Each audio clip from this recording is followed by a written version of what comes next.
سورہ احزاب میں اسی کو آیت کی صورت میں نازل کیا کہ لقد کان لکم فی رسول اللہ اسوۃ حسنہ، آپ کے لیے، مومنین کے لیے، مسلمانوں کے لیے، دنیا کے ہر انسان کے لیے رسول اللہ کی زندگی اسوہ حسنہ ہے۔ بعض چیزیں ایسی ہوتی ہیں کہ جسے ہم اسوہ حسنہ قرار دیتے ہیں، رول ماڈل قرار دیتے ہیں۔ بعض ایسی شخصیات ہوتی ہیں کہ جنہیں اللہ تعالیٰ رول ماڈل قرار دیتا ہے، اور رسول اللہ کی زندگی وہ ہے کہ جسے اللہ تعالیٰ ہمارے لیے اسوہ حسنہ قرار دے رہا ہے۔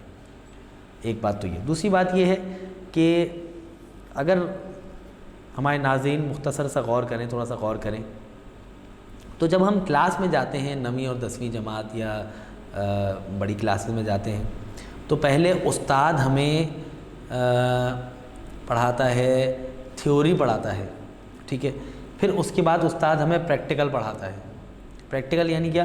پہلے جو کلاس میں چیز بتائی گئی ہے اس چیز کو کا عملی مظاہرہ کرنے کے لیے اسے لیب میں لے جایا جاتا ہے۔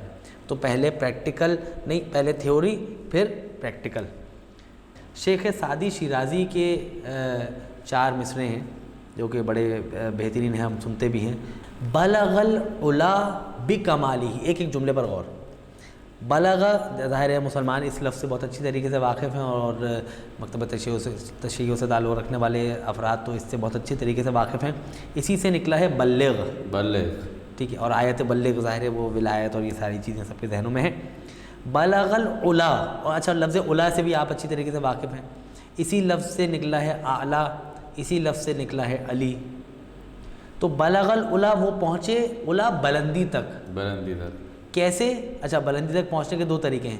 ایک تو کوئی آپ کو اٹھا کے بلندی تک پہنچا دے، نہیں، بلغ العلا بکمالہ، اپنے کمال اور شرف کے ذریعے رسول اللہ بلندی تک پہنچے۔ جسمانی بلندی بھی نہیں، سبحان اللہ، یہ جسمانی بلندی بھی نہیں ہے، یہ وہ معنوی اور روحانی بلندی ہے۔ کیسے پہنچے؟ بکمالہ، اپنے کمال کے ذریعے۔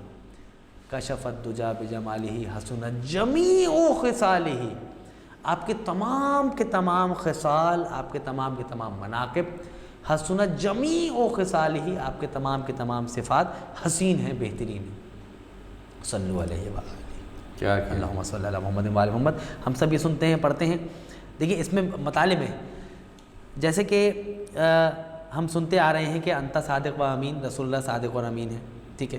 تو رسول اللہ، اب وہ جو بات کی تھی ہم نے تھیوری اور پریکٹیکل والی، اس کو ذہن میں رکھیے گا کہ پہلے استاد کلاس میں تھیوری پڑھاتا ہے، پھر اس کا عملی مظاہرہ کرنے کے لیے لیب میں لے جاتا ہے۔ لیکن یہاں رسول اللہ کی جو زندگی ہے وہ اس کے بالکل برعکس ہے۔ آپ عمل کر کے دکھا رہے ہیں، پریکٹیکل کر کے دکھا رہے ہیں، ٹھیک ہے، وہی چیز پھر بعد میں تھیوری بن رہی ہے۔ یعنی کیا؟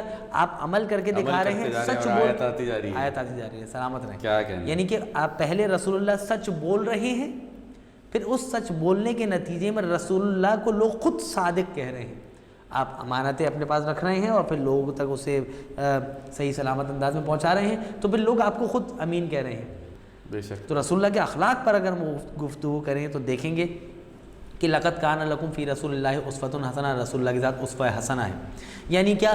اگر باپ ہے تو سب سے بہترین باپ، اگر نانا ہے تو سب سے بہترین نانا، ٹھیک ہے، اگر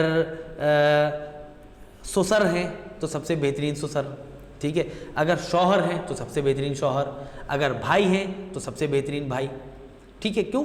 اسوہ حسنہ، ہر میدان میں نمونہ عمل، چاہے زوجات کے ساتھ ہیں، ازواج مطہرات کے ساتھ ہیں تو پھر اسوہ حسنہ، اگر اپنے بھائی کے ساتھ ہیں تو اسوہ حسنہ، اپنی بیٹی کے مناقب اور فضائل بیان کر رہے ہیں تو اسوہ حسنہ، اپنے نواسوں کو سوار کرا رہے ہیں، ان کا تعارف کروا رہے ہیں تو اسوہ حسنہ، غلاموں کے ساتھ اچھا سلوک کر رہے ہیں تو اسوہ حسنہ، بیواؤں کی کفالت کر رہے ہیں تو اسوہ حسنہ۔